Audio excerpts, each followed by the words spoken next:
Hello everybody! I just got out of a house that's not mine, and welcome back to Let's Play Pokemon Random Emerald. Did you miss me? I know I missed me. Not me, but doing this, because, yeah, it's been a while, and I've done a bit of off-screen leveling. Yeah, pretty much I'm getting a little too strong to actually show the battles that I wanted to, and even if I was able to do that, which I can't because it's random, sometimes they don't want to fight, which is all the time. I don't really know how to trigger it very well. If you do, let me know. I mean, the rematches with normal trainers are easy enough, but gym leaders, I've only fought each of them once, and I haven't been able to fight Wally, so, yeah. But anyway, today we're not going to do that. We're going to tie up some loose ends that I forgot about. Well, I didn't forget about them. I intentionally left them for now.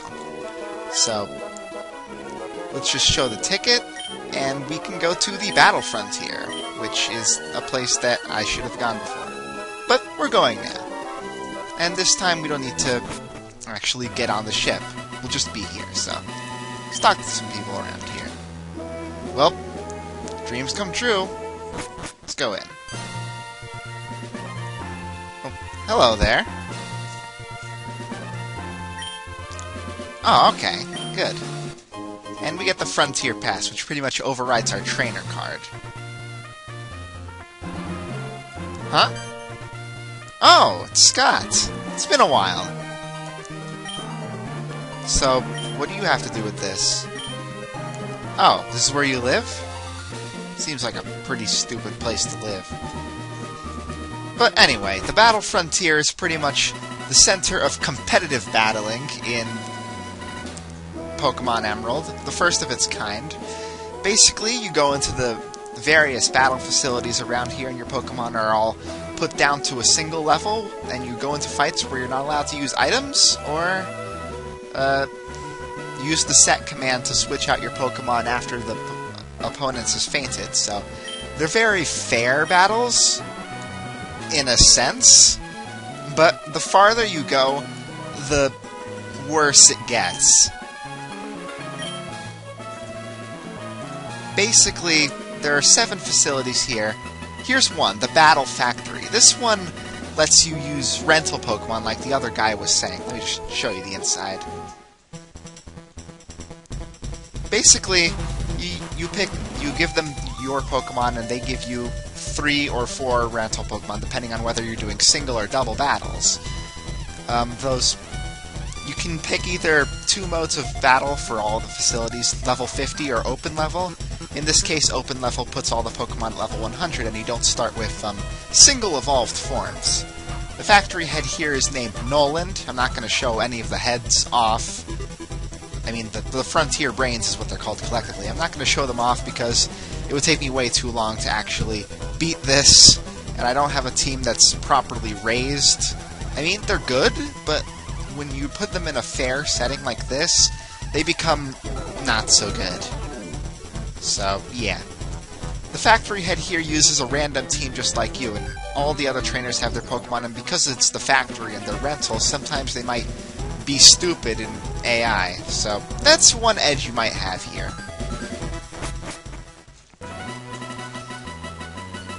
There's 6 more facilities around here. I'm gonna walk through all of them, at least. Show you how it's going. Let's talk to some random people here, too. Yeah, looks like there's nothing really here to catch. I know about it. Yeah, that guy pretty much embodies what I was talking about. Alright. Let's see, over here is the Battle Pike. Oh, yeah. Over here we have a luck-based tournament. In this one, you go into a set of 3 different rooms when you enter, and at the end of each room will be a certain event that might happen. You might fight a trainer, you might fight a trainer in a double battle, you might fight a tough trainer and get healed afterwards. Most of the time when you fight a trainer in any battle facility, you get healed afterwards, but not always here. You might also run into corridors of wild Pokemon. You might run into a trainer whose Pokemon will inflict random status ailments. You might just get healed, or nothing might happen. At the end of this place is the Pike Queen Lucy, who likes to use Serpentine Pokemon and chuckle for some reason. And she's kind of annoying, but she's also the easiest brain to get to. You only have to run through 2 streaks to get to her, so... This is one of my... probably not the favorite, but up there in battles, because you don't really have to fight a lot compared to some of the other ones. There's a lot of people around here. There's a... let's see, what's in here? Basically just people talking. Little hubs here and there. They have a mart here. That mart sells a lot of vitamins, if you want to get those. Around here are also some move tutors that'll teach you certain moves if you rack up enough points here. The points you get for clearing facilities. Let's see, over here is the Battle Palace, which is the worst place ever. Basically, you fight normal battles, but depending on the nature of your Pokemon, they may or may not listen to you. Like, if their nature means that they're sort of hardy or angry, or they like to use offensive attacks, if you try to get them to use something that like maybe buffs up their stats or heals them, they're not going to listen to you most of the time. Same goes for like timid Pokemon. They might not want to attack when you want them to. And since most Pokemon use a variety of strategies in their movesets, it really doesn't work out good for anybody in the long run. And the computers have less of a problem with controlling their Pokemon than you do. However, the music here is pretty awesome. The Frontier Brain here is Spencer. He uses a team of decent Pokemon, I guess. I don't really remember. But, yeah. Basically, all the facilities also have single and double versions, except for the Pike there. That was random. Yeah, let's forget about the Battle Palace for now. Whew, hate that place. Let's see. Oh, what do you got to say? Oh, well, maybe he's just a loser. Let's see. Over here is the Battle Arena. Basically, it's the same as normal battles, except you, for 3 turns you fight, and at the end of the 3rd turn, if nobody's fainted, they judge your Pokemon, and the one who gets the lowest score faints automatically. They're judged on stuff like how well you did with your attacks, how much health you have left, and stuff like that. The Brain here is the Arena Captain Greta, and she uses Fighting-type Pokemon mostly, and I believe some Legendary. Some of these Brains have Legendaries. I mean, some of the normal trainers might have Legendaries too. That brings up an interesting point. Not all Pokemon are allowed in the Frontier. Certain Legendaries are banned, like Mewtwo and Mew, Lugia, Ho-Oh, and Celebi, Kyogre, Groudon, Rayquaza, and Jirachi and Deoxys, which I haven't actually shown most of those Pokemon at all. But yeah, some Legendaries are allowed, like the Legendary Birds, the Dogs, Latias and Latios, the 3 Reggies, which I didn't show off either. But yeah, those are allowed because they're not as impossibly strong as some other Legendaries.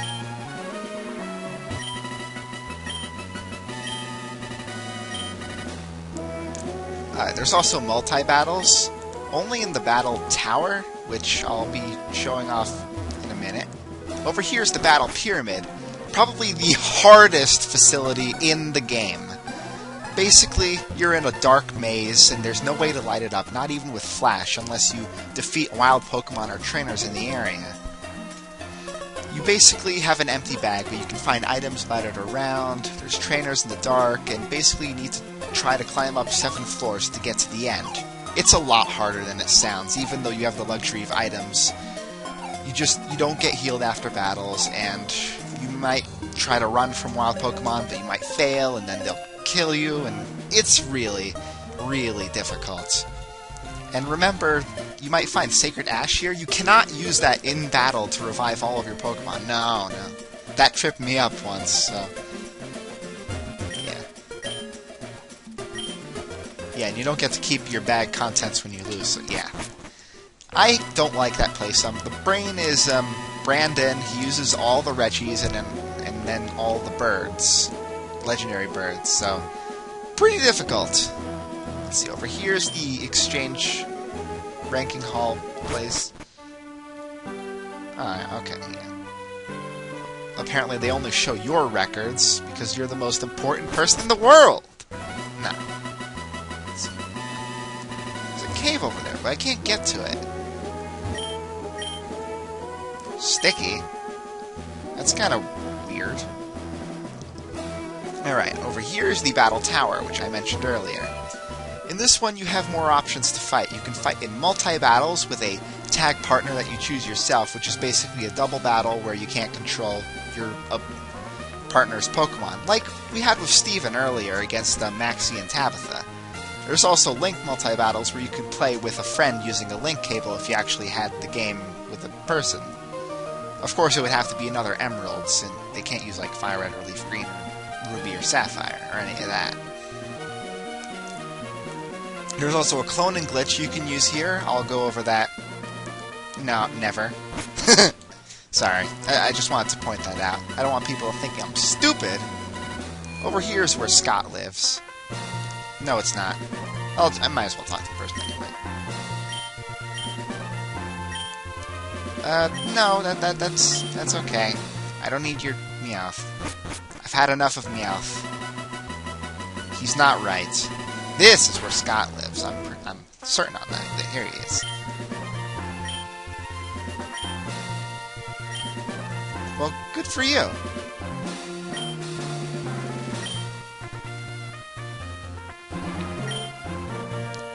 Well, thanks. And he gives you a number of battle points depending on how many times you talk to him over your journey. He can be found in a certain amount of places sometimes. But yeah, you get battle points for winning at the facilities and such. There's one more facility I haven't shown off, and it's over here, the Battle Dome. Probably my favorite place to go to. It's basically a tournament-style thing. Let me just show you here. You fight certain trainers. You get to see their teams beforehand, and you only pick 2 out of your 3 Pokemon to battle. So it's pretty interesting. I like the option of being able to see their team and stuff. So plan your strategy accordingly. So that's the Battle Frontier. Those are all the 7 places, I believe. There's a lot of people to talk to around here, but I can't possibly get to them all. So that's pretty much it for this place, except for one thing. And just go over here. If you go to the corner over here, go around over there, you have to go up here and down here, and let's see. An odd tree, huh? That looks familiar. Well, if you're a fan of the Johto games, you might remember that tree does not like water, so the only actual use of the Whaler Pail besides berries, if you use it here to water the tree, it'll attack you. And it's a wild Pokemon, a Sudowoodo, which is level 40. And I'm not going to be able to do the thing. I also turned off the animations because I was doing a lot of grinding and I wanted to get through it as quickly as possible, so sorry about that. But it goes faster this way, so yeah. I'm just going to kill it because I can find it somewhere else in the world. Doesn't really matter. But yeah, if you were playing the game for real, you'd probably want to catch it. And now you can surf here. Just go down the waterfall, and there's no wild Pokemon here in the water. I think. Pretty sure, anyway. If you just keep on going, you'll eventually run into this place. This is Artisan Cave. The only wild Pokemon in here are Smeargle, the sticky Pokemon that the other guy mentioned earlier. You go through this cave, you collect some items, and then you eventually turn up on the other side there. But since I'm afraid that I might not have much time to actually go through this cave, I'm just not going to show it off. Besides, the Pokemon here aren't randomized because it's an Emerald exclusive location. I don't have much more time, so I'm probably just going to do one more thing. Let's go to Lava Ridge. Let's see. Yeah, so I got my Acrobike. Good. You want the Acrobike for this. Well, you don't need it, but it's a way to get up here easily. You can just hop on those things and you'll be able to actually go back up this place instead of being stuck on that one thing. You know what I mean. You can go up here. There's some trainers up here on Mount Chimney that I don't think I showed off before, but I've beaten them all already, so... One thing you could have done that I didn't do, you can get the meteorite back from the machine here. And what you do with that is you have to fly with that, or just go there, walking if you want. You have to go to Fall Arbor Town. Sorry, stutter there. Man, my mouth is dry. Yeah. Arbor Town, you go in this house here and give the meteorite back to the professor. And you can give it to him. And he'll give you a TM, which has his feelings of gratitude. It's return, like the guy gave us back at us. What's it called?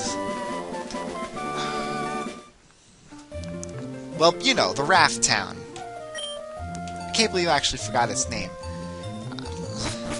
Okay, it's gonna drive me crazy now. I've gotta look it up. Come on. It's over here. Pacifidlog. Okay, yeah. The one that I can't pronounce. You can fly to the Battle Frontier, too, if you want, so... That's that, and, I believe that's it for Random Emerald for now. If I find a way to rematch with the gym leaders more reliably, I'll show that off, but... There is also another trainer you can fight that I haven't yet, but I'm still not ready for him. As unlikely as that may sound, I'm still not as high-leveled as I'd like to be. So I'm probably going to do that, and while I'm in the midst of doing that, I'm going to be starting a new Let's Play series in the near future, so keep an eye out for that. I'm Alex, I hope you've enjoyed this episode of Let's Play Random Emerald. See you when I see you.